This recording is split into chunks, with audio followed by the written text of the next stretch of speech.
Welcome, curious minds, to the deep dive. Every single time you shop online, maybe send a confidential message, or even just see that reassuring padlock icon in your web browser, there's this invisible mathematical guardian quietly at work. It's like a silent, tireless protector, Yeah. for your most sensitive digital interactions, standing guard over your data as it travels across the inherently insecure internet. Yeah, it has to be. Today, we're pulling back the curtain on this incredible, really foundational technology, RSA encryption. It's a pillar of modern cybersecurity. So ubiquitous you might not even see it, but it truly touches, well, pretty much every corner of your digital life, from banking to software updates. And that's precisely right. RSA wasn't just, another piece of tech. It was a genuine revolution. It shattered a really fundamental barrier in secure communication. Right. I mean, just imagine trying to run the global internet if every single secure connection required like a prior physical meeting or maybe a perfectly secure courier service just to exchange the secret keys. That sounds impossible. It basically was. Before RSA, that was the ultimate logistical nightmare, the security headache for any two people wanting to communicate privately. Its emergence in 1977 just, poof, vaporized that problem. It marked the arrival of the original, truly practical public key cryptosystem. So our mission in this deep dive is, well, it's to give you a shortcut to understanding RSA. What it is, how it performs its, frankly, astonishing mathematical magic, why it's been so secure for decades, its countless applications across our digital lives, and maybe most surprisingly, its vulnerabilities. And we won't stop there. We'll also dig into the ultimate, maybe existential challenge to RSA's dominance, the rise of quantum computing, and explore the cutting-edge solutions being developed right now. Things designed to safeguard our digital future against this looming threat. Get ready, because by the end of this deep dive, you'll have a really profound understanding of the technology protecting your most sensitive digital interactions. Yeah. And crucially, the critical crossroads it now faces. Yeah, it's a big moment for cryptography. So how did this mathematical marvel even come about? Let's rewind a bit back to the mid-1970s. A fascinating period, often called the cryptography renaissance, right? Sure. Where sharing secrets online was, well, frankly, a logistical nightmare. Oh, absolutely. A nightmare. Before this era, if you wanted to send a truly private message, you and your recipient absolutely needed to agree on a secret key beforehand. Think about that, sending encrypted messages globally. It would mean somehow securely distributing billions, literally billions, of unique keys to billions of people. Yeah, it's just not feasible. It was a massive, impractical, almost impossible logistical headache. It basically crippled the very idea of widespread secure digital communication before it even got started. It truly did. The entire field was just completely transformed in 1976. That was down to the groundbreaking and honestly pretty radical work of Whitfield Diffie and Martin Hellman. Diffie-Hellman. Exactly. They publicly introduced this idea of asymmetric key exchange, a concept so profound it just changed everything. Instead of one shared secret key, they proposed having a pair of mathematically linked keys, one public, which anyone could use to encrypt a message, Okay. and one private, known only to the intended recipient, for decryption. This fundamentally changed the game. It solved that key distribution problem almost at a stroke. That's clever.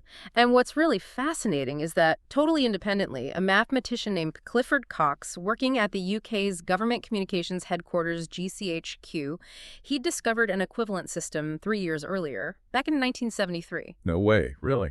Yeah, but his discovery remained classified until 1997. It just highlights how critical and how challenging this problem was. It was driving these parallel, secret advancements in government labs, even while open academic research was ultimately bringing these powerful ideas and a public algorithm to the world. That's a truly intriguing detail, the simultaneous discovery, one secret, one public. So the theoretical concept was out there, thanks to Diffie and Hellman. But then enter Ron Rivest, Adi Shamir, and Leonard Adleman at MIT. Right, the RSA. Exactly.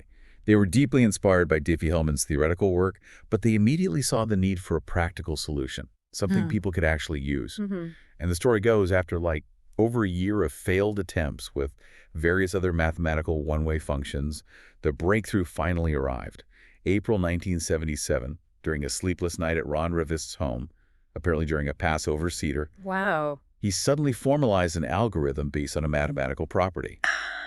The immense difficulty of factoring incredibly large composite numbers back into their prime components, it was a proper eureka moment. Changed everything. Indeed. RSA's core identity, born from that very insight, is that of an asymmetric encryption algorithm. As you said, it leverages this distinct pair of mathematically linked keys, a public key that anyone can freely use to encrypt a message, and a unique private key that only the intended recipient has to decrypt it. That elegance. It is elegant. And it beautifully solved that long-standing key distribution problem because now anyone can send you a secure message without any prior secret exchange. You just publish your public key. Anyone can use it. Simple as that. So they published it, made it available. They did. They published their work in Scientific American, which really democratized the knowledge. MIT then patented the algorithm in 1983. That was U.S. patent 4,405,829. It eventually expired in 2000. So it became free to use it. Exactly.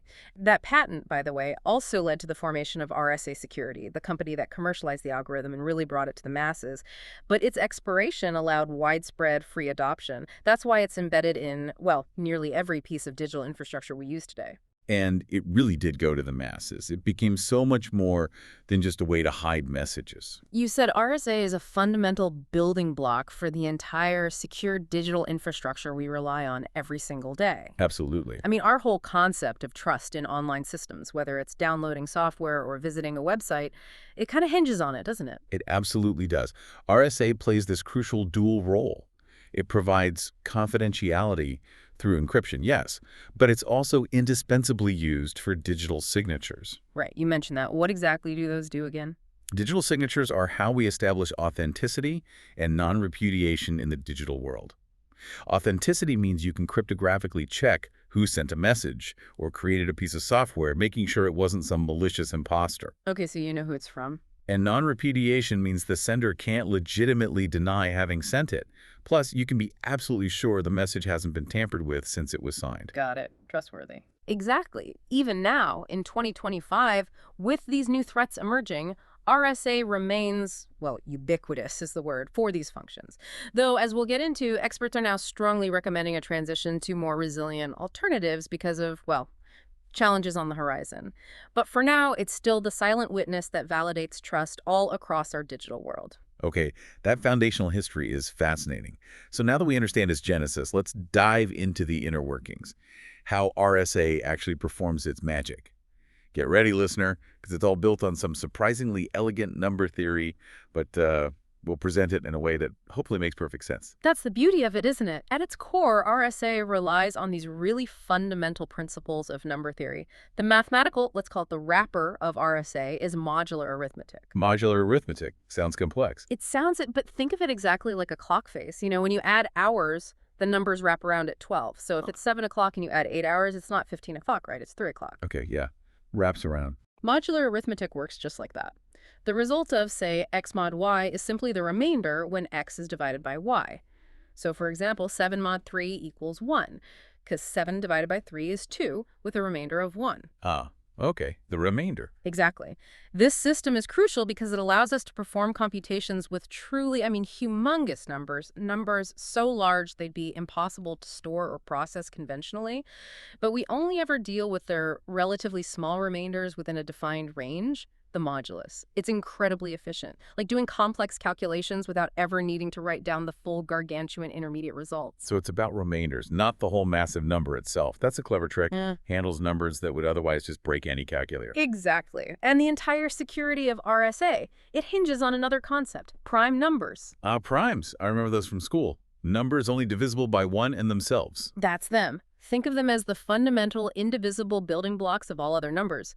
In RSA, we use two very large, distinct prime numbers, we call them P and Q, as the secret foundation of our keys. Okay, big primes. Very big. We also rely on coprime integers. Those are just numbers that share only 1 as their common divisor. This concept is important later when we choose our public exponent, just to ensure the math works out. Gotcha. Then there's Euler's totient function. It's often written as sun, that Greek letter phi. This function counts the number of positive integers up to n that are coprime to n. Okay. Sounds a bit abstract. It does, but for RSA, it's actually simple to calculate. Sun is just P1 times Q1. This seemingly abstract number is the secret mathematical ingredient. It guarantees that the decryption operation perfectly undoes the encryption operation, bringing you right back to your original message. It's kind of the hidden rule that makes the trapdoor function work flawlessly, but only for the authorized user. Okay, here's where it gets really interesting for me. The magic trick that's central to RSA's genius. The trapdoor function. What exactly is a trapdoor function in this mathematical context, and why is it so critical to RSA's security? The trapdoor function is the absolute heart of RSA's genius. It's the magic trick that makes it all possible. Think of it like a perfectly designed one-way street. It's incredibly easy to drive into a specific location. Right. But computationally impossible, like literally impossible in any practical sense, to drive out unless you possess a secret key, a hidden shortcut, the trapdoor, that only you know. Okay, so how does that translate to numbers? In RSA's case, the easy way is multiplying two very large prime numbers, P and Q, to get their product N. Even your phone can do that in a fraction of a second. Okay. The hard way, the one without the trapdoor, is taking that huge composite number N and factoring it back into its original prime components, P and Q. Without knowing P and Q beforehand, it's a computational nightmare, just an infinite maze of numbers. But if you have P and Q...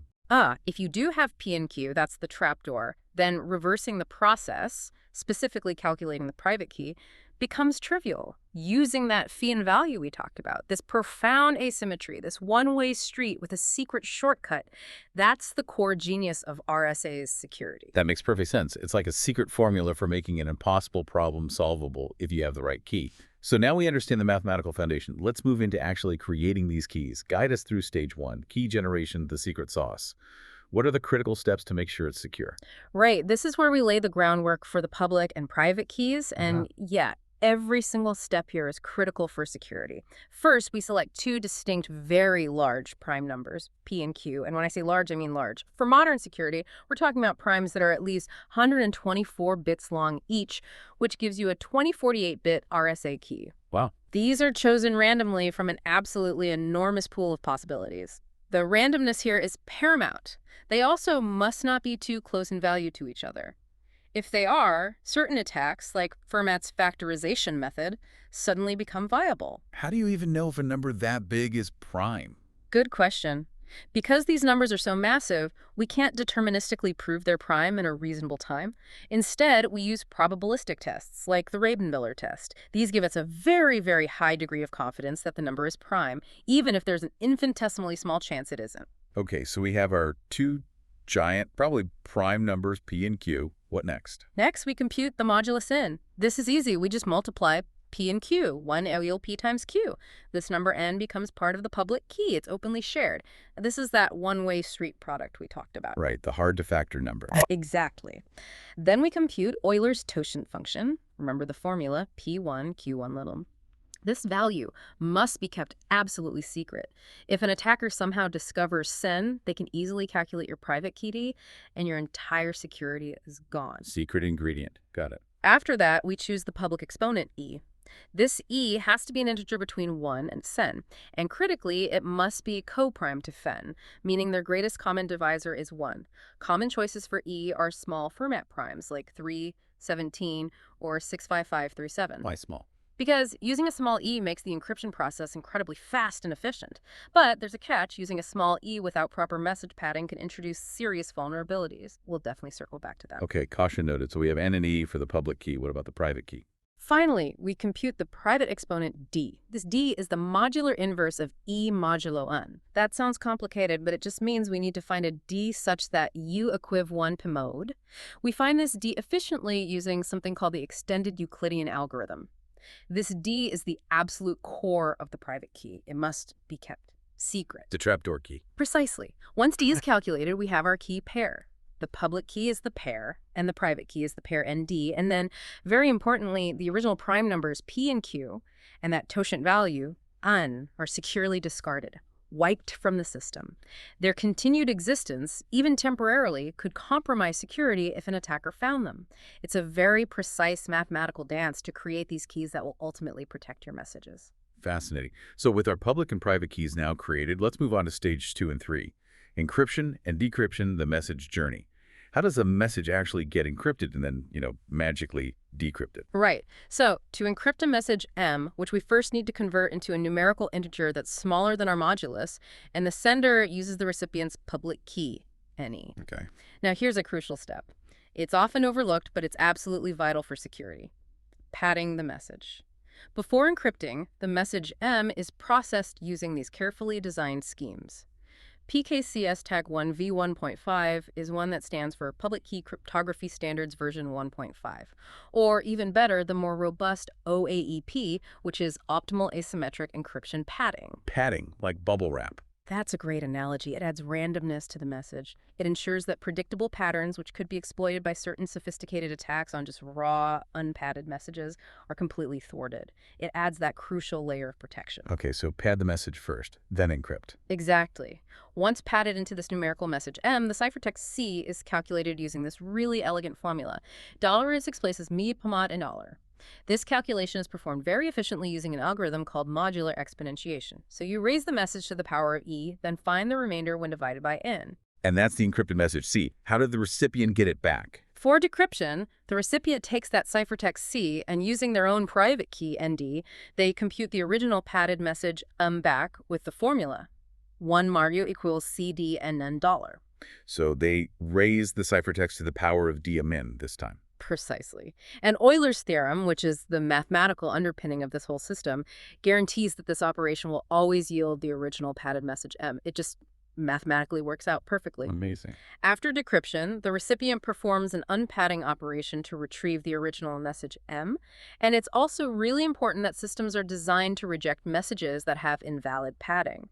Attackers can actually exploit how a system responds to bad padding in what are known as chosen ciphertext attacks, potentially revealing the plain text. So careful handling of padding is critical on both ends. But RSA's genius, as you said, extends beyond just keeping secrets. It's the silent witness that validates trust across our digital world. Thinking about that software update on your computer, or the authenticity of a website, or even a critical email. How does my system know it's legitimate? This is where that digital signing and verification comes in, right? Precisely. Digital signatures are all about proving identity and integrity, and in a way that's arguably stronger than a handwritten signature on paper. How does that work? Is it like encrypting the whole message with the private key? Not quite the whole message, because that could be inefficient. Instead, the sender first computes a fixed-length cryptographic hash of their message. Think of it like creating a unique, irreversible digital fingerprint of the message using a function like SHA-256. Okay, a fingerprint. Then they sign this fingerprint by encrypting it with their private key. So instead of encrypting the entire potentially huge message, they're just encrypting its compact fingerprint. This is DIHHP mod and $1. This S is the digital signature, and it gets sent along with the original message. Got it. Encrypt the hash with the private key. So how does the receiver check it? When the recipient gets the message and the signature S, they use the sender's public key to decrypt the signature. This gives them back what they believe is the original hash. Dollars is Spanad and Ja. Okay. Independently, and this is the crucial part, the recipient computes a new hash of the received message using the exact same hash function, like SHA-256 that the sender used. They calculate their own fingerprint of the message they received. Exactly. Then they compare the two hashes. If this newly computed hash matches the hash they got from decrypting the signature, then the signature is considered valid. I see. So if the message was changed even slightly, the new hash wouldn't match. Precisely. This two-part process ensures both integrity, that the message hasn't been altered by anyone since it was signed, and authenticity, that it genuinely came from the expected sender, the one whose public key they used for verification. It's really an ironclad way to verify trust in the digital world. That's incredibly elegant. To help sort of cement this for our listener, let's quickly walk through a conceptual, simplified numerical example. We won't get into any, complex code, but maybe just show the numbers dancing. It's simplified, obviously not secure for real use, but it might beautifully demonstrate the mathematical dance. Absolutely. A small example can really clarify the mechanics. Let's imagine we choose two tiny prime numbers purely for illustration. Let's say P equals 11 and Q equals 13. Okay, tiny primes. Tiny. So first, key generation. Our modulus n net would be $11 times 13 equals 143.3. Our Euler's totient function would be $11 times 13 to 1, which is $10 times 12 equals 120.20. Now, let's choose a public exponent E that is coprime 220. Let's pick, say, E equals $17. It's coprime, and small makes encryption fast. Okay, public key is 143.17. What about D? Right. We need to find dudes such that $17 times D equiv 1p mud. If you use the extended Euclidean algorithm, you'd find that later turns out to be 103.33. So the private key is 143.113. Exactly. Public key 143.17, private key 143.113. Now, for encryption. Let's say our message M is just the number 88. It has to be less than N143. Well, yeah, I'm 88. To encrypt, we calculate the ciphertext C using the public key, little dollars as well as 8817. If you were to actually compute that modular exponentiation, the result would be $1 and $121. The message 88 is now obscured as 121. Right. How do we get 88 back? Now, the recipient uses their private key, 143.113. They compute $1 OCD PMOD N, which is 121.13. And remarkably, after this calculation, the result is $1 yields $88 over our original message. Wow, it actually works. The math loops back. It does. The magic works. Now, it's absolutely vital to stress, again, real-world RSA uses prime numbers that are thousands of bits long and becomes this astronomically huge number, practically impossible to factor using classical computers. But this tiny example, it perfectly demonstrates that the underlying principle, the mathematical dance of encryption and decryption using E and D, is identical. Something just clicked for me during that example. The public exponent E was quite small, 17, while D, the private one, was much larger, 113. Is that just a coincidence from our small numbers? Or is there a deliberate design choice there? Does it affect how fast RSA operations are? You've picked up on a really crucial design nuance. That's no coincidence at all. It's a very deliberate and clever optimization. Really? Yes. The public key operations, like encryption with the public exponent E or verifying a signature, are intentionally designed to be significantly faster. And that's precisely because he is typically chosen as a small number, like 65537 or even 3 in some older systems. Less computational work is needed for these public operations. Okay, so public stuff is fast. What about private? Conversely, private key operations like decryption using the private exponent D or creating a signature are inherently slower. That's because D is mathematically derived from E, and it almost always ends up being a much larger number, close in size to N itself. Oh, okay, so it's asymmetric in speed, too. Exactly. This non-intuitive asymmetry in speed is incredibly important for real-world applications and system design. Think about a busy web server. It might need to perform many signature verifications, fast public key, or encrypt many symmetric session keys quickly using various clients' public keys, fast public key, but it only needs to decrypt things occasionally using its own private key, slower, private D, or sign its own certificate, slower, private D. Right. It optimizes for the most frequent operation in many common scenarios. Precisely. It makes the overall system much more efficient by making the common operations quick. So we've seen how RSA works, the elegant math, the key generation, encryption, decryption, and even digital signing. It all seems incredibly robust. But what makes this mathematical magic trick so secure? It comes down, you said, to two extremely hard problems for classical computers. This is the fortress of RSA. That's right. The robustness of RSA has, for decades, rested squarely on what cryptographers call computational hardness. These are problems that are effectively impossible to solve in any practical time frame, even if you throw immense computing power at them, at least with classical computers. Okay, what's the first hard problem? The first, and probably the most famous, is the integer factorization problem. The core assumption here is simple. Given a large composite number and remembering that n is just the product of our two secret, very large primes, p and q, actually finding those original p and q, is computationally infeasible for sufficiently large numbers using any known classical algorithm. Infeasible meaning takes too long. Way too long. The best known classical algorithm for this is the general number field sieve, or GNFS. Now, I won't dive into the complex formula, but its time complexity is technically called sub-exponential. Sub-exponential. Yeah, it means it's incredibly slow against truly large numbers. It's not quite exponentially slow, which is the gold standard for cryptographic hardness, but it's still far, far beyond anything a classical computer can tackle in a practical time frame.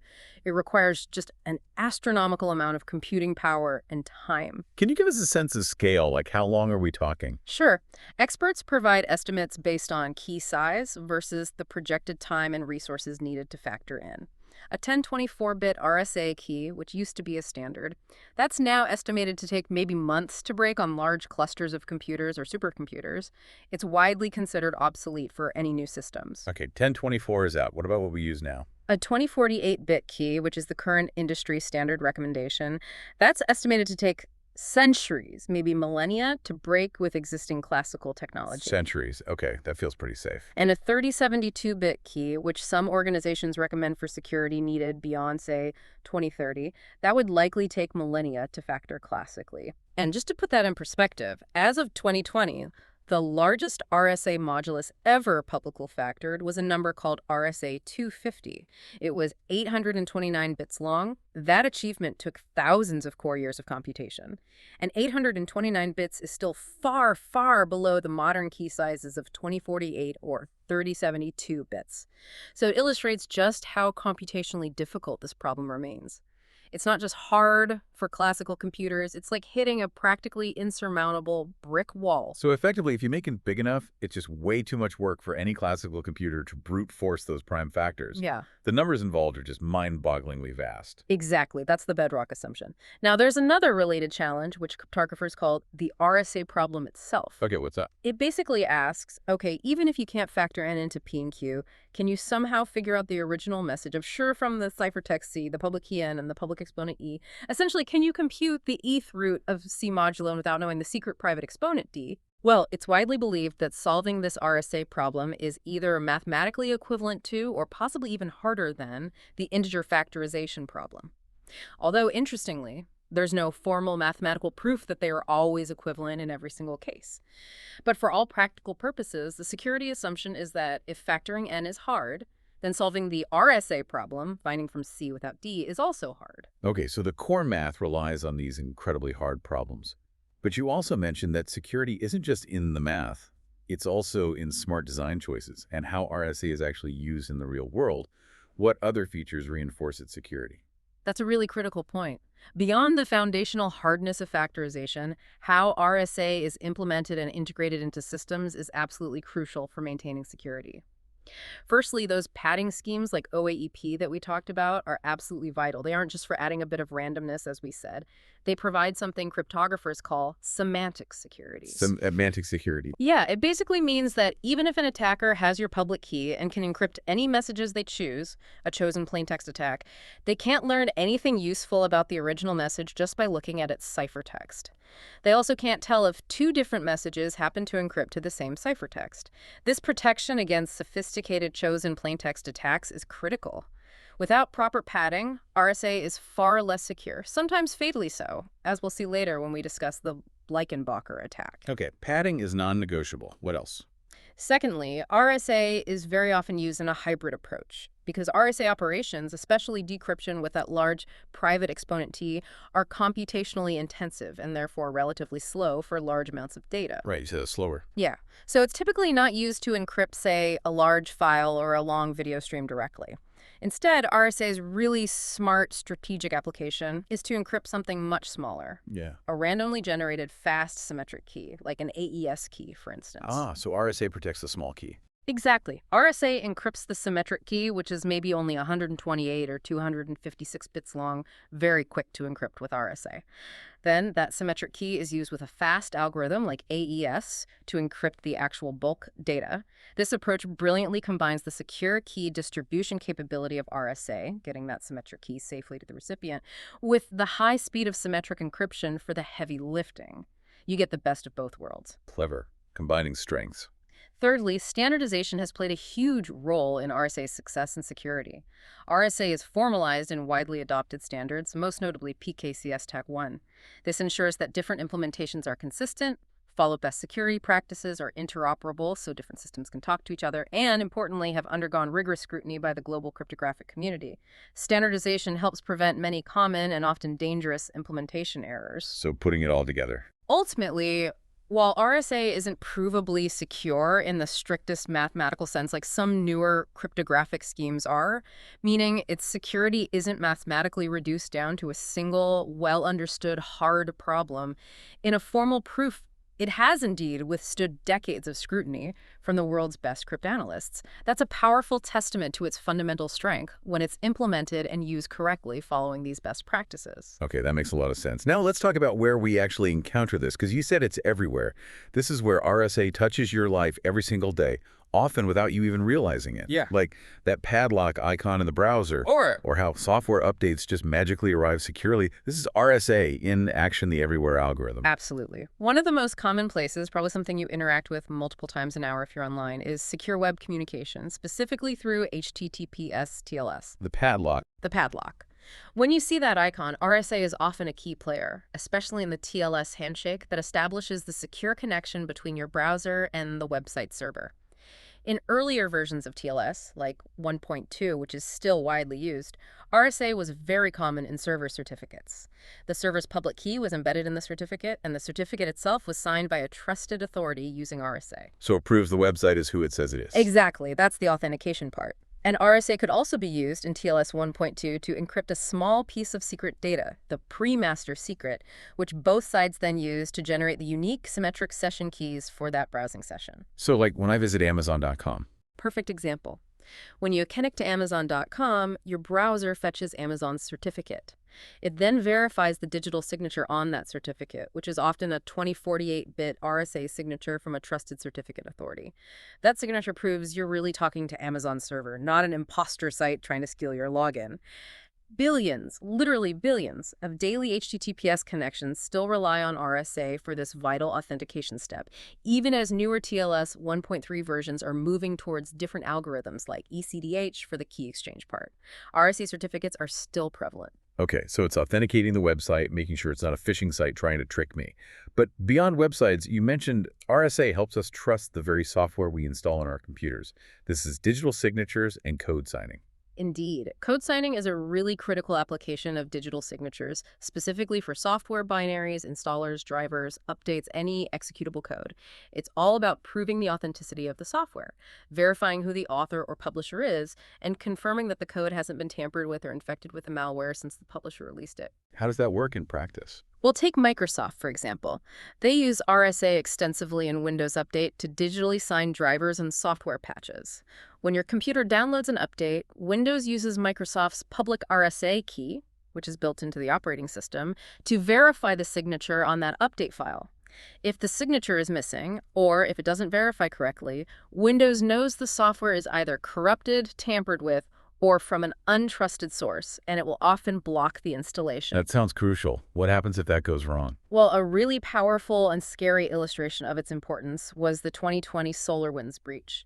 In that case, sophisticated attackers compromised SolarWinds' software build process and injected malicious code into their legitimate software updates. But crucially, they also managed to generate forged RSA signatures for these malicious updates. Oh, wow. So the updates look legitimate. Exactly. They appeared perfectly legitimate and trusted, allowing the malicious updates to be distributed and installed by thousands of SolarWinds customers, leading to a massive supply chain attack. It showed just how critical valid code signing is. On a more positive note, platforms like GitHub also use RSA for commit signing, allowing developers to sign their code contributions, verifying the integrity and origin of changes in collaborative projects. Right, okay. And for truly private digital conversations. Things like maybe journalists talking to sources or activists. You mentioned email encryption through tools like PGP or Suvyume often relies on RSA too. This is how you ensure only the intended recipient can actually read your sensitive messages. Yes, absolutely. In systems like Pretty Good Privacy or PGP, which has been around for decades, RSA keys play a vital role. Typically, the sender generates a random symmetric key for that specific email. They encrypt the email content itself using that fast symmetric key, like AES. Then they encrypt the symmetric key using the recipient's public RSA key. Ah, the hybrid approach again. Exactly. The encrypted symmetric key and the symmetrically encrypted email body are sent together. The recipient uses their private RSA key to decrypt the small symmetric key, and then uses that symmetric key to decrypt the actual email content. This creates a secure end-to-end encrypted channel. The email content itself is never exposed in plain text during transit or on mail servers. And this is used in the real world. Oh, yes. Edward Snowden, for instance, famously used PGP with RSA keys to communicate securely with journalists like Laura Poitras and Glenn Greenwald.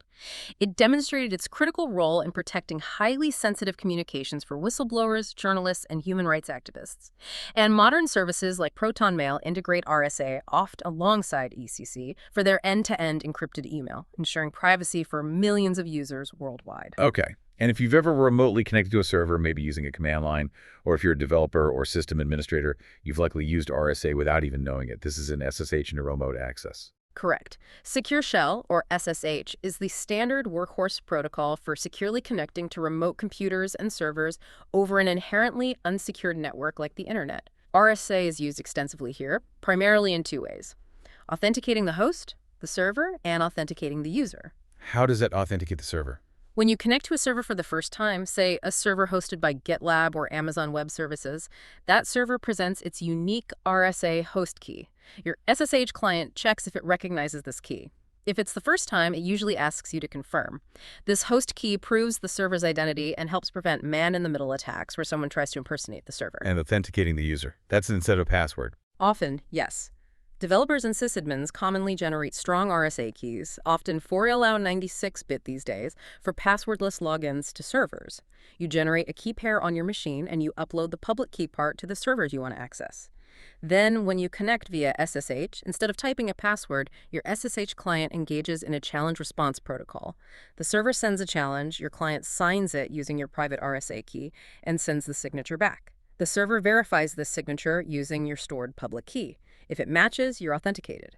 It simplifies access significantly while being much more secure than passwords. Right, I've definitely set that up before. And for broader network security, like corporate networks and even our financial transactions, RSA is still there, quietly working in the background, in VPNs and payment systems. That's right. In virtual private networks, VPNs, especially those using the IPsec protocol suite, RSA is integral to the Internet Key Exchange, or IKE protocol. IKE uses RSA digital signatures to authenticate the VPN gateways, the endpoints of the secure tunnel, to each other. It can also use RSA encryption to protect the exchange of symmetric keys that will encrypt the actual VPN traffic. Corporate VPNs, like those from Cisco and others, use RSA extensively to establish these secure tunnels, allowing remote workers to connect safely back to the company network. And payments, like my chip card. Yes. For payment systems, RSA plays a role in securing credit card transactions, particularly within the EMV chip standard, that little gold chip on your credit and debit cards. It's used in the cryptographic protocols that authenticate the card to the terminal and vice versa. RSA is also a foundational component of online payment security systems like 3D Secure, when your bank asks for an extra code online. Visa, MasterCard, and other major financial institutions use RSA extensively in their back-end transaction processing systems to ensure the confidentiality and integrity of sensitive financial data. It seems like finance really relies on it. Heavily. We even saw its critical role, unfortunately, in interbank transfers via the SWIFT network, highlighted by that infamous 2016 Bangladesh bank heist. In that case, attackers used compromised credentials and, crucially, forged RSA-based digital signatures to authorize fraudulent transfers totaling nearly $1 billion, though thankfully most were stopped. It showed how central signature verification is. Wow. RSA really is everywhere. Are there any other significant applications we should briefly touch on before we look at where it might be vulnerable? Definitely a few more worth mentioning briefly, just to show the breadth. For two-factor authentication, systems like the physical RSA secured tokens, which are still widely used by large corporations and banks like JP Morgan, actually use RSA internally for encrypting the secret seed data that's unique to each token. This seed is what allows the token to generate those synchronized one-time passwords, providing that critical second factor of authentication in blockchain and cryptocurrencies. While newer, more efficient algorithms like elliptic curve cryptography, or ECC, are now much more common for signing transactions on most blockchains like Bitcoin and Ethereum, early Bitcoin proposals did consider using RSA. And RSA still plays a role in some of the underlying certificate infrastructure that secures aspects of the ecosystem. Right. Healthcare. In the U.S., iPay regulations require strong security for patient data. iPay compliant systems often rely on RSA for encrypting protected health information, PHI, both at rest and in transit, ensuring patient privacy and data security meet regulatory standards. It makes sense for sensitive data like that. IoT, Internet of Things. RSA is frequently used to secure firmware updates for countless connected devices, from your smart thermostat or security camera to industrial sensors and controllers. It ensures that only legitimate updates from the manufacturer can be installed. However, as we'll discuss, vulnerabilities can definitely arise here from the use of short keys or, more often, poorly generated keys in these resource-constrained devices. Yeah, I can see that being an issue. And even in gaming, RSA plays a role in digital rights management, or DRM, systems used to protect games from piracy. It's also used in authentication systems, for example, by platforms like Steam to verify game licenses and user identities when you log in. Huh, even gaming. Yep. So this really widespread adoption across such diverse fields truly showcases RSA's strategic value, particularly in those hybrid systems we mentioned. It efficiently solves that initial key distribution problem or provides trusted authentication, paving the way for faster symmetric encryption or secure operations across virtually all the secure digital interactions you have every day. Okay, so it's foundational, it's everywhere, it's been incredibly successful. But despite its formidable mathematical basis and this widespread adoption, RSA isn't invincible. In fact, you've hinted that its vulnerabilities often stem not from the core math itself, but from how it's implemented or used in the real world. Let's start exploring these chinks in the armor. That's a really critical distinction to make, and you're spot on. Many, if not most, significant RSA failures in the wild can be traced back to problems in implementation, not a fundamental break in the core RSA problem or factorization. For instance, let's talk about flawed foundations, weak key generation. If those two large prime numbers, P and Q, are chosen poorly, it can fatally weaken the entire system right from the start. How can they be chosen poorly? Well, one way is if P and Q are too close in value to each other. This seems unlikely with random selection, but if the random number generator isn't great, it can happen.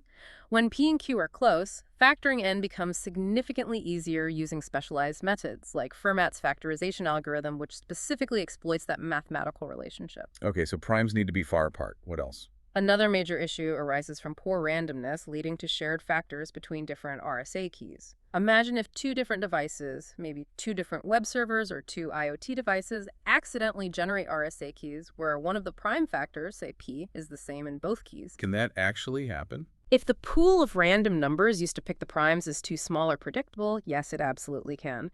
And if an attacker gets hold of the public keys, N1 and N2, from these two devices, they can simply compute the greatest common divisor, or GCD, of N1 and N2.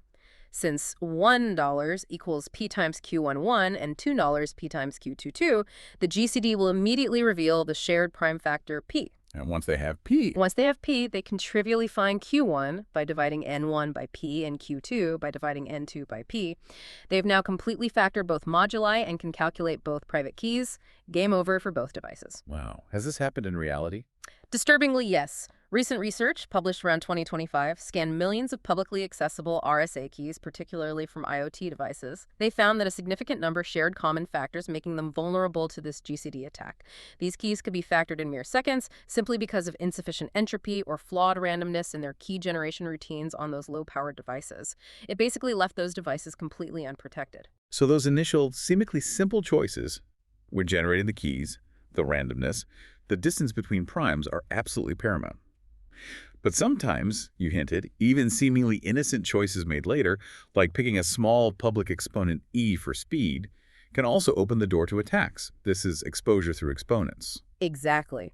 Using a small public exponent, like the number 3, while definitely speeding up encryption and signature verification, because calculating 3 a day is much faster than my $6,537, can introduce significant vulnerabilities under certain conditions. If the message unbeing encrypted is mathematically small compared to the modulus n, specifically if preem dollars is actually less than n, then the modular reduction part doesn't do anything. The ciphertext C is simply dollars. An attacker can then just calculate the regular integer ETH root of C to recover mem directly. No factoring needed. But padding should prevent that, right? Good padding should prevent that by making a large and random looking. But if padding is implemented incorrectly, or if very small messages are sent without adequate padding, this attack becomes feasible. Smallia also enables things like Coppersmith's attack, which can recover messages even with some forms of partial padding.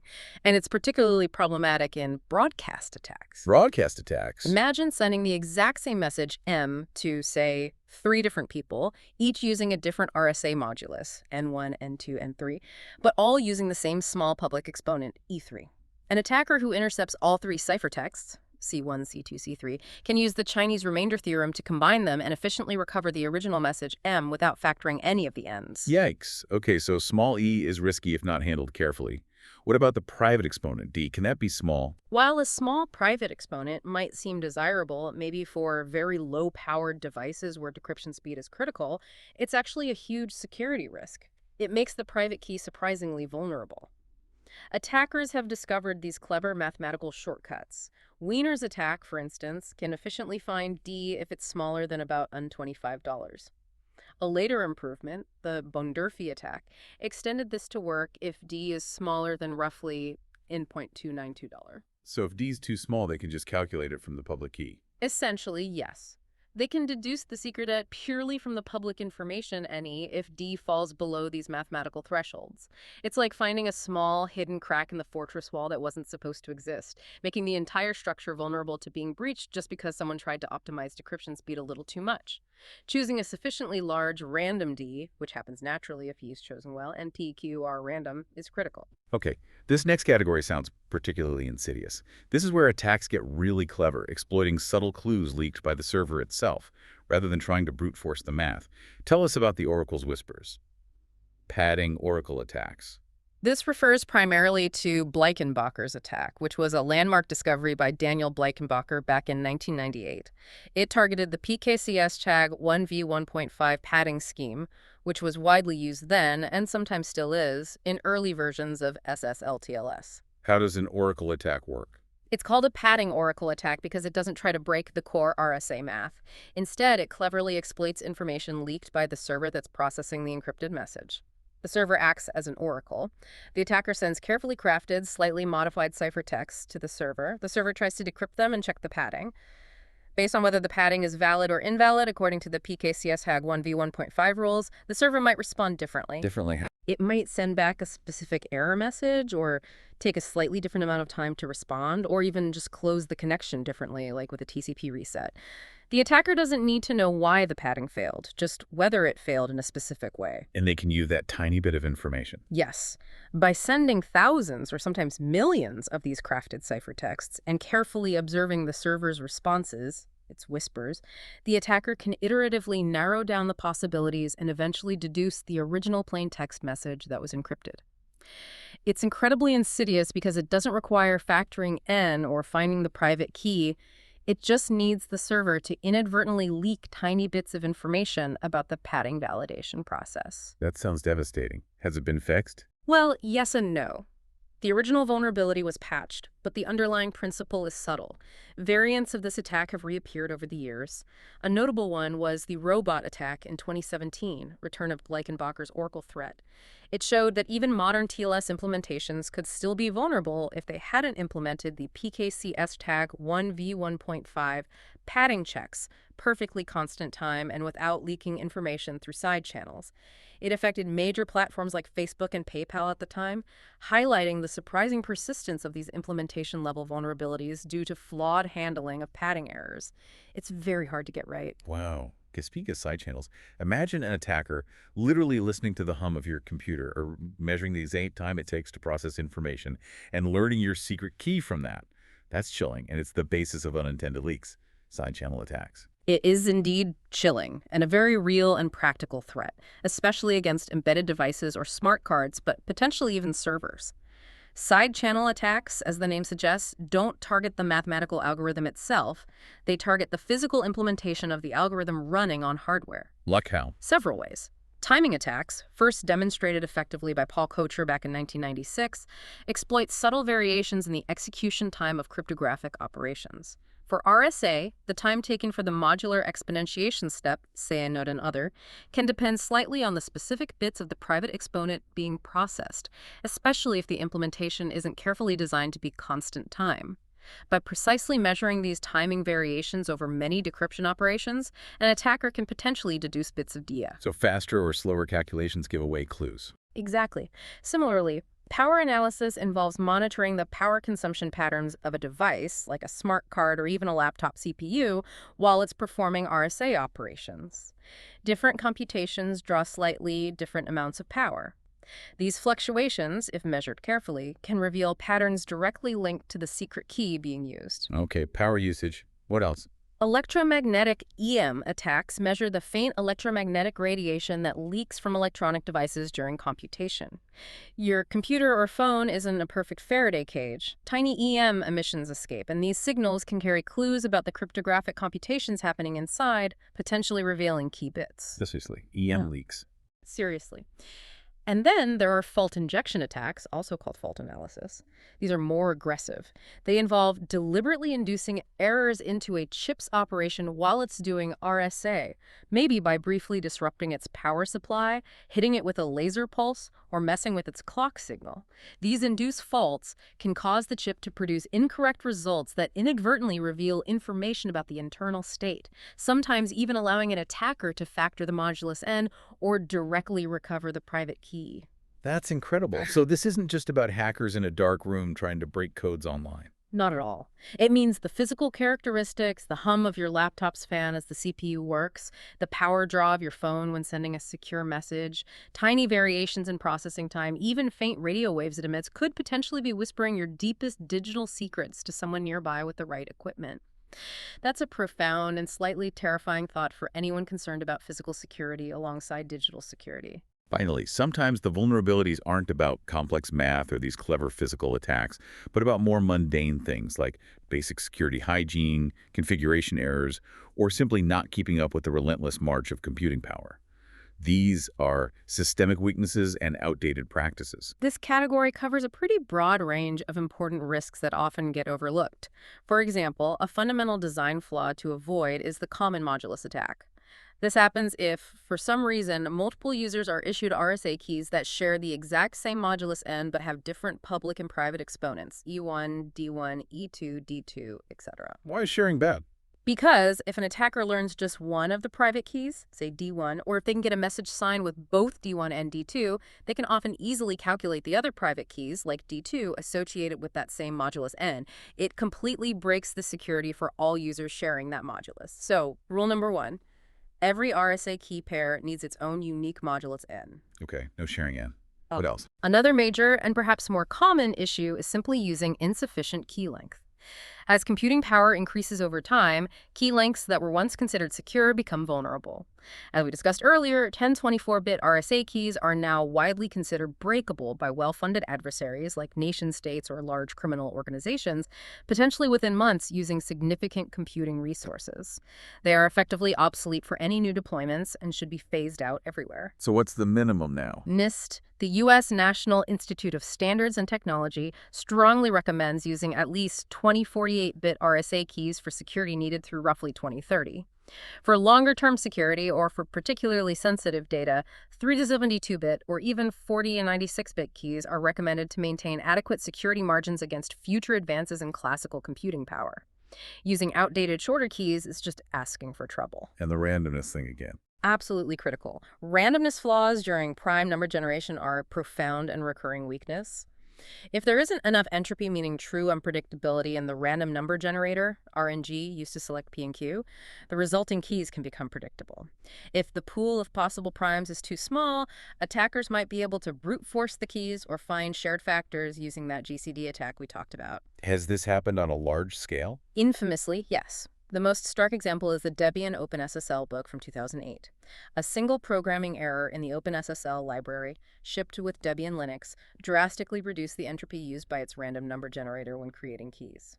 Instead of having a near-infinite pool of possibilities, it limited the number of possible RSA keys generated on affected systems to a mere 32,768 specific values per key size and architecture. Only 32,000 possibilities? That's nothing. Exactly. It meant that millions of supposedly secure SSH keys, TLS certificates, and other RSA keys generated on vulnerable Debian systems over a 2-year period were trivially guessable. Attackers could simply pre-compute all the possible private keys and check them against public keys found online. It was a catastrophic failure caused by poor randomness.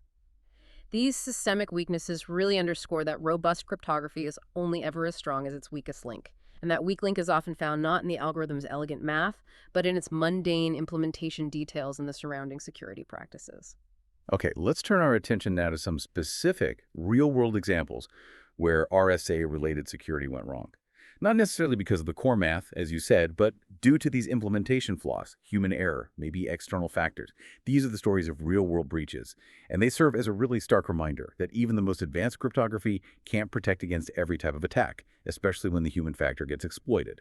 A classic and incredibly high-impact example of this is the RSA Secured breach back in 2011.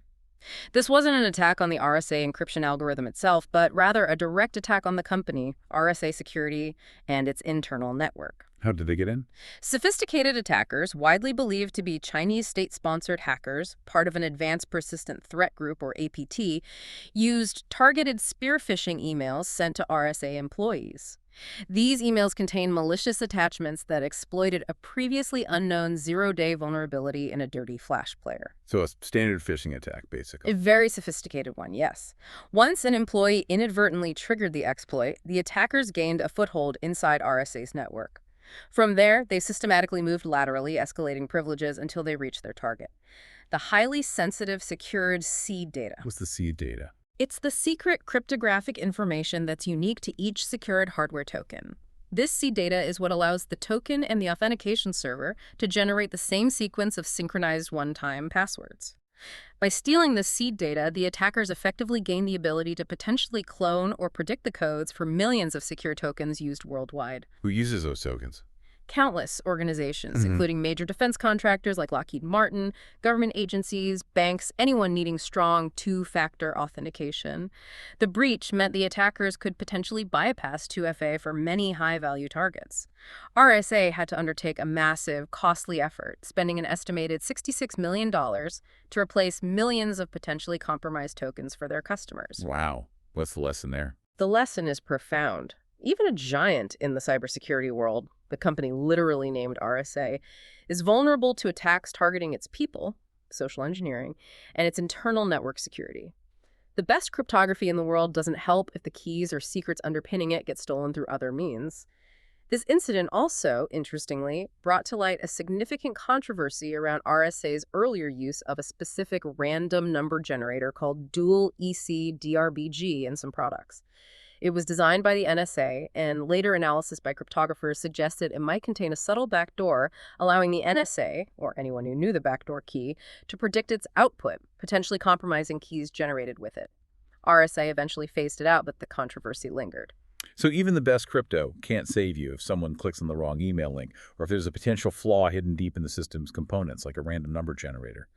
But sometimes you mentioned the problem isn't the software or the human, but the actual hardware itself, the chip that's supposed to be generating strong keys. Indeed. The RSA vulnerability, which stands for Return of Coppersmith's attack, discovered and disclosed in 2017, demonstrated this vividly. This was a flaw found in cryptographic chips manufactured by Infineon, a major global semiconductor company. These chips were used in a huge number of security products. What was the flaw in the chip? The flaw was in how the chip generated the RSA prime numbers, P and Q, internally. Instead of generating truly random primes, the algorithm used by the chip produced primes that had a specific, predictable mathematical structure. They were always of the form cal-mm plus a mod m, where m is a product of small primes.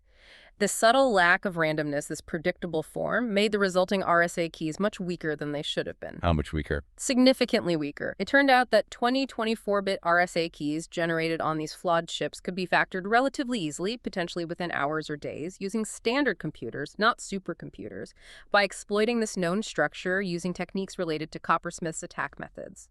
48-bit keys were also significantly weakened, though harder to break. And these chips were widely used. Massively. The impact was enormous. These Infineon chips were embedded in millions of devices, including things like hardware security tokens, like some models of YubiKeys, smart cards, trusted platform modules, TPMs, in laptops, and even national electronic ID cards, most notably those used in Estonia. The discovery forced mass revocations and reissuance of digital certificates and credentials for millions of users worldwide. It was a chilling reminder that security can be compromised at the deepest hardware level by flaws in how even fundamental building blocks like prime numbers are generated. Okay, these next incidents sound like they remind us that even old, known vulnerabilities can find new life, especially in complex, interconnected systems like the internet, often because of subtle implementation errors or legacy configurations. We're talking about persistent protocol exploits like Bleikenbacher and DRound. Absolutely. These show how hard it is to completely eradicate certain types of flaws. Blankenbacher's Oracle attack variants, as we discussed, have shown remarkable persistence. Remember, the original attack from 1998 exploited flaws in how servers check PKCS tag 1v1.5 padding in early SSL TLS. Despite numerous patches and warnings over the years, the robot attack in 2017 proved that many modern TLS implementations still hadn't gotten it perfectly right. Still vulnerable after almost 20 years. In some cases, yes. Subtle differences in how servers responded to different types of padding errors could still leak enough information to act as an oracle, potentially allowing attackers to decrypt previously recorded TLS sessions if they used RSA key exchange with PKCS tag 1v1.5 padding. It impacted major platforms like Facebook and PayPal again, forcing yet another round of patching and mitigation. It just shows how difficult secure cryptographic implementation can be in practice. And what about D-Around? The Drown attack, decrypting RSA with obsolete and weakened encryption from 2016, was a different beast, but equally illustrative of ecosystem fragility. This attack cleverly exploited the fact that many web servers, for backward compatibility reasons, were still configured to support the ancient and known to be insecure SSL version 2, SSL v2 protocol, often running on the same IP address and using the same RSA private key as their modern TLS service. Why was SSL v2 still enabled? Mostly inertia or misguided attempts to support very old clients. But SSL v2 had known vulnerabilities, particularly around its handling of RSA encryption, especially the weak export-grade ciphers mandated by old U.S. export regulations. The Drown attackers figured out how to use probes against the vulnerable SSL v2 service to learn information that allowed them to decrypt modern TLS sessions secured with the same RSA key. So the old protocol weakened the new one. Exactly. It was a cross-protocol attack. By exploiting the weaknesses in SSL v2, they could effectively break the security of contemporary TLS connections that used RSA key exchange. At the time of its disclosure, the Drown vulnerability affected an astonishing 33% of all HTTPS websites globally. It was a massive wake-up call about the dangers of leaving outdated and insecure protocols enabled, even if they seem harmlessly isolated. Legacy systems can absolutely poison current security. Those are some really impactful, large-scale breaches that show how a seemingly small flaw or misconfiguration can ripple through the entire digital world. What are just a few other notable incidents that maybe illustrate different facets of RSA's fragility before we move on? Sure, there are several more worth a quick mention as they highlight different types of failure points. The Debian weak keys bug, 2008, which we talked about earlier, remains just a stark textbook example of how a catastrophic failure in random number generation can completely undermine strong cryptography, making millions of keys trivially guessable due to a single programming error. Right, the 32,000 keys. Yeah, exactly. Then, while not strictly an RSA flaw itself, the infamous Heartbleed vulnerability in OpenSSL 2014 was devastating. This bug allowed attackers to read sensitive memory directly from vulnerable web servers, and what was often stored in that memory? Private RSA keys used for the server's TLS certificate. So a bug in the supporting library led to the direct compromise of RSA keys. It was like a window being left wide open right into the vault. Okay.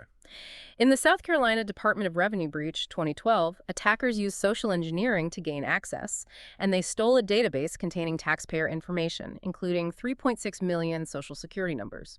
The data was encrypted, likely using RSA in some fashion, but due to weak implementation practices and poor key management by the agency, the attackers were apparently able to decrypt the stolen data relatively easily. Again, the crypto itself might have been fine, but the surrounding practices failed. Right, the ecosystem. The Adobe breach in 2013 was another major incident. Attackers stole vast amounts of customer data, but critically, they also stole Adobe's private code signing key. This meant they could potentially sign malicious software using Adobe's legitimate RSA key, making that malware appear authentic and trusted by operating systems and users. The impact of a stolen signing key is huge. Yeah, that sounds bad. And finally, just to reiterate its relevance today, that 2025 IoT RSA key vulnerability research we mentioned earlier, finding millions of deployed IoT devices using RSA keys that are vulnerable to simple GCD attacks due to entropy flaws in key generation, it just underscores that these basic implementation mistakes are still being made constantly, especially in resource-constrained environments, leaving vast numbers of devices insecure. So putting all these incidents together, they really paint a clear picture. While RSA's underlying mathematical foundations, the hardness of factoring large numbers, have remained remarkably solid against classical attacks for decades, the broader ecosystem surrounding its use, the quality of random number generation, the correctness of padding implementations, the security of key storage, the configuration of protocols, the avoidance of side-channel leaks, basic operational security. This ecosystem is often surprisingly fragile. It's a continuous, high-stakes cat-and-mouse game between developers trying to implement it securely and attackers looking for any tiny crack in the armor. Okay, that provides crucial context on the classical vulnerabilities. But now, here's where the future gets truly disruptive, and honestly a bit unnerving for the entire field. Imagine a computer so fundamentally different, so powerful, it could just undo RSA's entire mathematical foundation, essentially cracking the encryption that protects so much of our digital world almost instantly. That's the promise, or perhaps the threat, of the quantum threat, a looming catastrophe for RSA. It is, without any exaggeration, a genuine paradigm shift for cryptography. Quantum computing operates on principles from quantum mechanics that are just completely different from the classical computers we use every day. How different? Well, instead of classical bits, which are always definitively either a 0 or a 1, quantum computers use qubits. A qubit can exist in a superposition of both 0 and 1 simultaneously. Think of it like a coin spinning in the air. It's kind of both heads and tails at the same time until it lands and you measure it. Okay, superposition. And qubits can also be entangled. This is a really weird quantum phenomenon where two or more qubits become linked in such a way that their fates are intertwined no matter how far apart they are. If you measure the state of one entangled qubit, you instantly know the state of the other, even if they're light years apart. They act like a single system. That sounds like science fiction. Einstein called it spooky action at a distance. Right. He did. And exploiting these properties, superposition and entanglement allows quantum computers to perform certain types of calculations in massively parallel ways that are simply impossible for classical computers. For specific problems, this enables exponential speedups, turning calculations that would take a classical computer billions of years into something potentially solvable in hours or days. And unfortunately for RSA, one of those specific problems is integer factorization. Ah. So there's a specific quantum algorithm that makes RSA insecure. This is the big one you mentioned earlier. Shor's algorithm RSA is kryptonite. Precisely. Back in 1994, a mathematician named Peter Shor developed a quantum algorithm that can factor large integers into their prime factors in what's called polynomial time. On a quantum computer, the time it takes grows only polynomially, roughly like the cube of the logarithm of the number being factored. How does that compare to classical factoring? It's an exponential speedup. Remember we said the best classical algorithm, GNFS, is sub-exponential. Shor's algorithm running on a sufficiently powerful quantum computer would be vastly, unimaginably faster for the large numbers used in RSA. How does Shor's algorithm actually work? Does it just try all the factors super fast? No, it's much more clever than brute force. Its core is a quantum subroutine that's incredibly efficient at finding the period of a specific type of periodic mathematical function related to XP modular. It uses a tool called the quantum Fourier transform, QFT, to do this period finding efficiently. Imagine trying to find the length of a repeating pattern, like a repeating melody, hidden within a vastly complex, almost chaotic piece of music. A classical computer would have to listen to almost the entire piece, painstakingly comparing sections. The QFT, by leveraging superposition and entanglement, can somehow listen to all parts at once and pick out that underlying repeating period with a high probability almost instantly. Okay, so it finds the period, then what? Once this period R is found by the quantum part of the algorithm, it's fed into a relatively simple classical algorithm that can then quickly calculate the prime factors P and Q of n. So Shor's algorithm effectively uses a quantum computer to find the secret trapdoor information needed to break RSA. The computational leap here is just staggering. What takes a classical supercomputer centuries or millennia could, in theory, take a suitable quantum computer mere hours or days. It fundamentally undermines the core security assumption of RSA. So this isn't just a distant theoretical problem that might happen someday. You're saying it has implications right now, threatening data we're encrypting today. This is that truly chilling strategy, the harvest, now decrypt later threat. This is perhaps the most critical and urgent present-day risk associated with the future quantum threat. It's a very real concern. Adversaries, particularly well-resourced nation-state intelligence agencies, are believed to be actively intercepting and stockpiling vast amounts of encrypted data today. They're just sucking up encrypted internet traffic, storing emails, VPN sessions, sensitive documents, anything they can get their hands on that's protected by current encryption, like RSA or ECC. Why stockpile it now if they can't decrypt it yet? Their rationale is simple, logical, and frankly terrifying.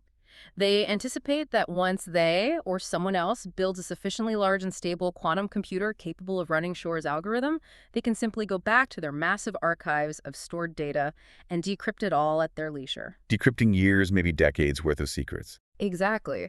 This strategy is especially dangerous for any sensitive information that needs to remain confidential for a long time. Think government secrets, diplomatic cables, critical intellectual property like drug formulas or tech blueprints, long-term financial plans, personal medical records, biometric data.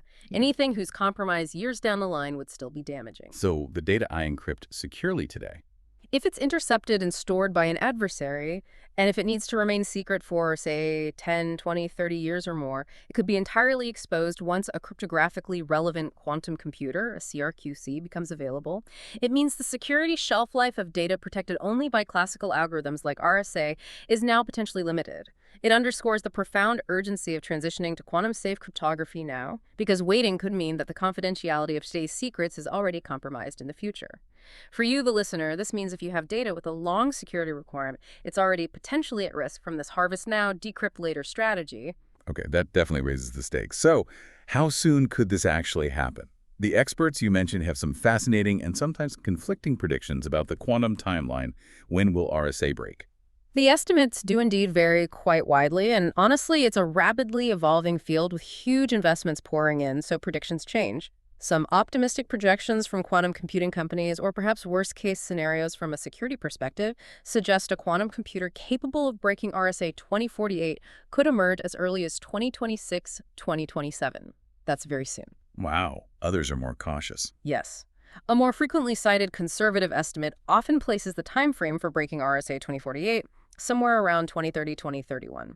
However, organizations like Ametiri, which do detailed technical analysis, have published reports suggesting that overcoming the immense engineering hurdles might mean a CRQC capable of breaking RSA 2048 is perhaps unlikely before 2055-2060. Although they do add the significant caveat that major breakthroughs, particularly in quantum error correction, could potentially bring that timeline much closer, maybe accelerating it towards 2035. So why the huge range in predictions? What's the bottleneck? The key to understanding these varying predictions lies in the crucial distinction between logical qubits and physical qubits. Shor's algorithm, to break a 2048-bit RSA key, needs about 4,099 nearly perfect error-free logical qubits. Okay, 4,000 logical qubits. How many do we have? Well, the problem is, the qubits we can build today are very noisy and error-prone physical qubits. Current quantum computers as of 2025 might have maybe 1,000 or slightly more physical qubits on a single chip. But these physical qubits are incredibly fragile. Their quantum states decohere very quickly due to environmental noise. So the physical qubits aren't good enough. Not directly for complex algorithms like Shor's. To create a single, stable, reliable logical qubit that can perform computations for long enough without errors, you need to bundle together many noisy physical qubits. Estimates range from hundreds to potentially millions of physical qubits per logical qubit, and use complex quantum error correction (QEC) codes. Building a fault-tolerant quantum computer with thousands of logical qubits, which means managing millions or maybe even billions of interconnected, high-quality physical qubits with real-time error correction. That is an absolutely monumental engineering challenge. Fault-tolerant machines capable of handling this kind of workload are still estimated by many experts to be realistically 5-10 years away, maybe longer. So the timeline is uncertain, but the threat is real. Exactly. The challenges are immense, but the progress is rapid. The general consensus among cryptographers and security agencies is clear. It's not if, but when a CRQC will be built. And because of that, harvest now, decrypt later threat, for any data that needs to remain confidential for decades, the threat level from quantum computing must already be considered high. We simply have to act now, assuming it could happen sooner rather than later. Okay, that's a sobering picture of the threat. But the good news, thankfully, is that the world's best cryptographers aren't just standing still, paralyzed by this. They're proactively building the next generation of encryption right now. This brings us to the solutions. The quantum-safe future post-quantum cryptography. This is indeed a very active and exciting new era of cryptography. Post-quantum cryptography, or PQC, refers specifically to a set of new cryptographic algorithms. These algorithms are designed from the ground up to be secure against attacks from both classical computers and a future, sufficiently powerful quantum computer capable of running algorithms like Shor's. So they resist both types of attack. That's the goal. The overarching aim of the global PQC effort is to develop, standardize, and deploy replacements for our current mainstream public key standards, primarily RSA, and also elliptic curve cryptography, ECC, which is similarly vulnerable to Shor's algorithm. The idea is to ensure our sensitive data, our communications, our digital identities remain secure in this looming quantum era, regardless of exactly when quantum computers achieve their full potential to break current systems. And you mentioned this isn't just a free-for-all where everyone is making up new algorithms and hoping they stick. There's a coordinated global effort to choose the best, most resilient new algorithms, largely spearheaded by the U.S. National Institute of Standards and Technology, or NIST. Tell us a bit more about NIST's PQC standardization process. That's right. NIST initiated a major open multi-year global competition back in 2016. They put out a call for proposals for quantum-resistant algorithms for both public key, encryption key establishment, and digital signatures. Researchers and institutions from all over the world submitted their best candidate algorithms. How many algorithms were submitted? Dozens initially. These submissions then went through multiple rounds of intense public scrutiny, detailed cryptanalysis, performance testing, and implementation analysis by the entire global cryptographic community, academics, industry experts, government agencies. It's been an incredibly rigorous, transparent process. What's the strategy? Just pick one winner.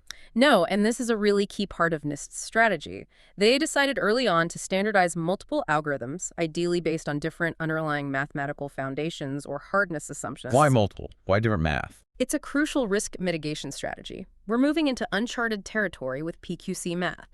If, down the line, some unexpected mathematical breakthrough or a new quantum algorithm happens to undermine the security of one specific mathematical approach, say lattice-based cryptography, we still have other standardized algorithms based on entirely different principles, like hash-based or code-based cryptography, to fall back on. It provides a diversified portfolio of cryptographic security, avoiding putting all our digital eggs in one mathematical basket. NIST released its first set of draft standards in 2022 and finalized them in 2024, with updates and further selections for other categories continuing into 2025 and likely beyond. It's a massive, ongoing, coordinated effort to future-proof our global digital infrastructure.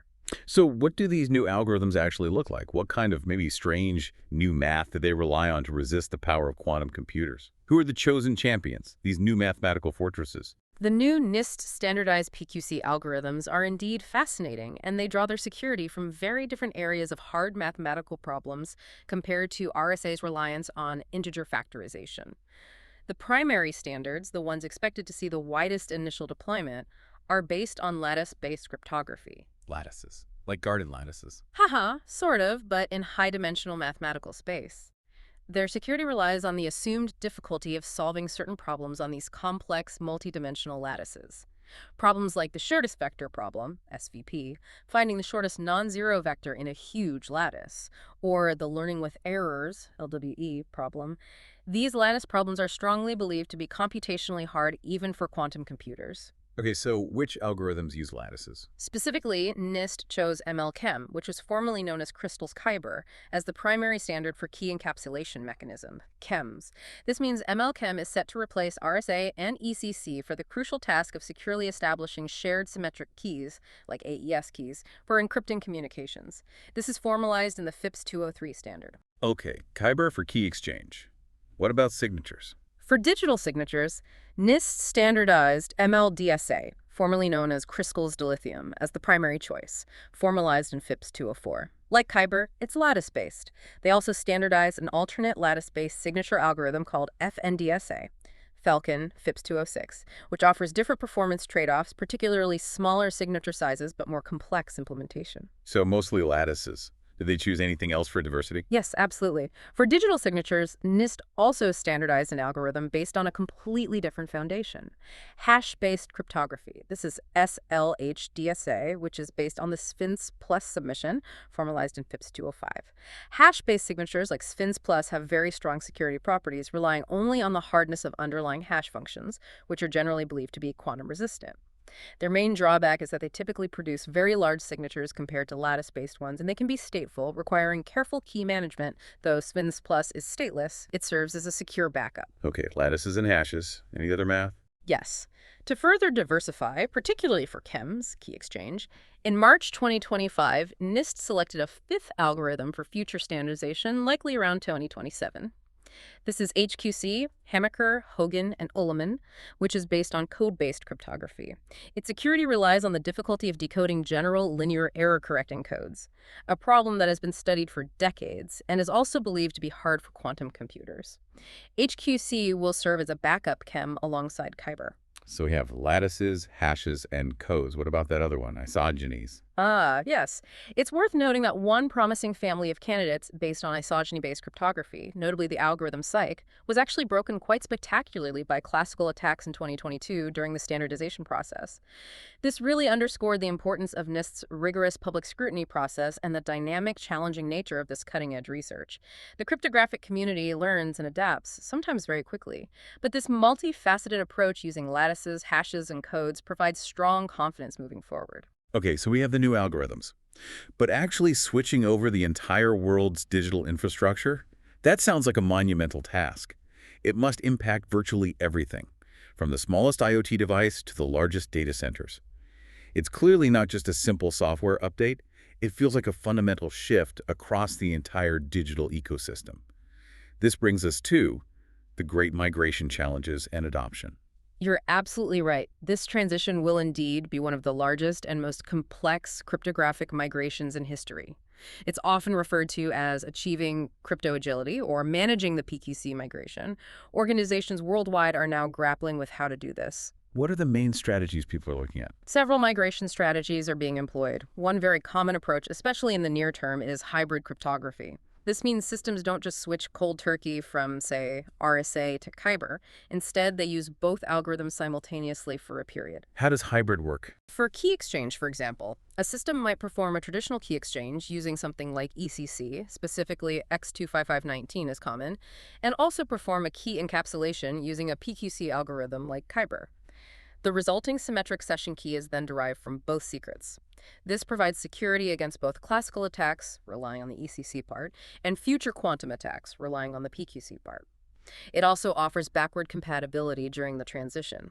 Google Chrome ran large-scale experiments with this hybrid approach, X25519 plus Kyber, for TLS connections back in 2025. Okay, hybrid for transition. What else? Another key concept is building crypto agility into systems from the start.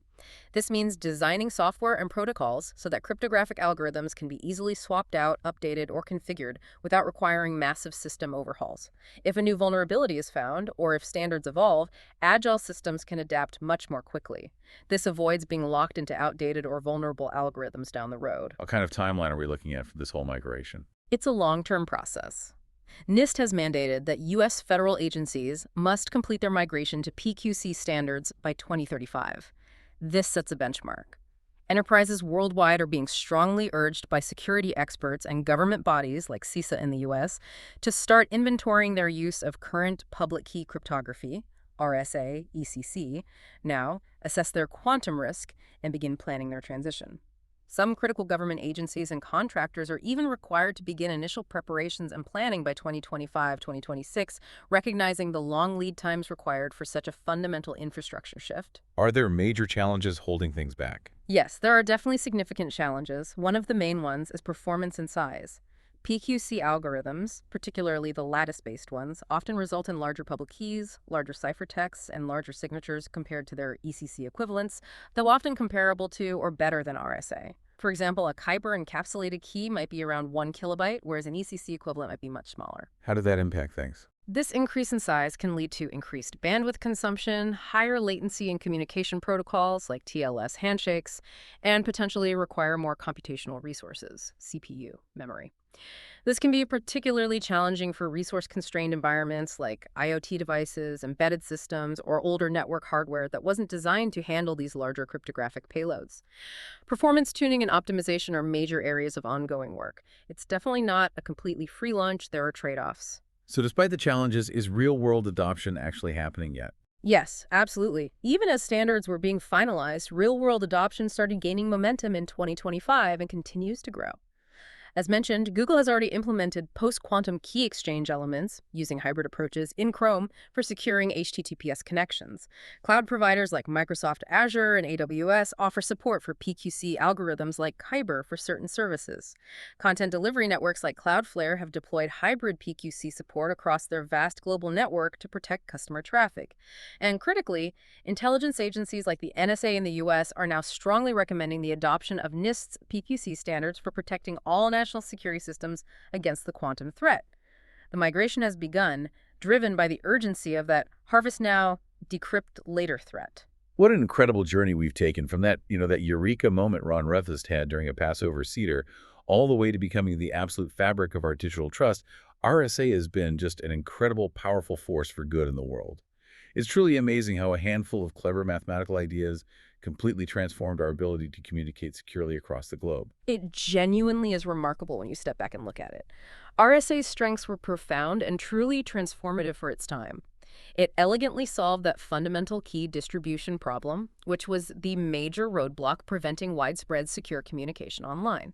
It enabled secure conversations over public channels without any need for prior secret exchange.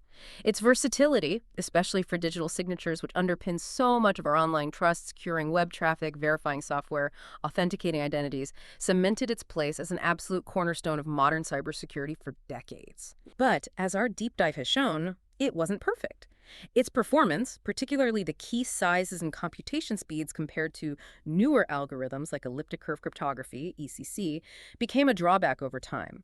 And most critically, its fundamental reliance on the difficulty of the integer factorization problem makes it fatally vulnerable to a sufficiently powerful quantum computer running Shor's algorithm. That's the existential threat.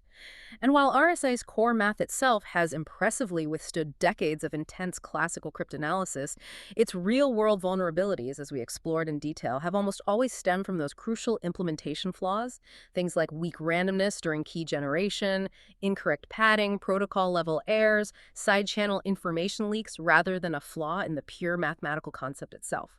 That ecosystem around RSA, as we discussed, often proved to be far more fragile than the underlying algorithm. So after exploring all of this, the history, the mechanics, the strengths, the weaknesses, the future threats, the new solutions, what does this all mean for you, our listener? Well, I think the key takeaway is that RSA's utility, specifically for ensuring the long-term confidentiality of data, will inevitably decline as the quantum threat matures. That harvest now, decrypt later threat isn't some distant sci-fi scenario. It's a present-day reality for data with a long shelf life. It means sensitive information you encrypt today using only RSA or ECC, if it's intercepted and stored by a capable adversary, could realistically be decrypted in the future once large-scale quantum computers arrive. And that's not just for governments. Not at all. This isn't just a concern for governments worried about classified secrets or corporations protecting multi-billion-dollar intellectual property. It affects anyone with long-term secrets they want to keep private for decades. Personal financial records, sensitive legal documents, private journals, irreplaceable family photos stored in the cloud, personal health information. The migration to post-quantum cryptography, therefore, isn't merely a technical upgrade for nerds. It's becoming a global race against time. It's about ensuring the continued confidentiality and integrity of our past, present, and future digital lives in the face of a disruptive new technology. It really highlights the dynamic, ever-evolving nature of cybersecurity and that constant critical need for vigilance and adaptation. It really does make you wonder, doesn't it? What other mathematical puzzles, what other computational paradigms might be out there right now just waiting to be discovered. Discoveries that could either further secure or perhaps completely shatter the digital world we rely on. Thank you so much for joining us on this deep dive into the fascinating world of RSA encryption. We sincerely hope you feel much more informed, maybe a little awed by the ingenuity involved, and perhaps even a little inspired by the ongoing challenges and innovations in the critical field of cybersecurity. We'll see you next time for another deep dive.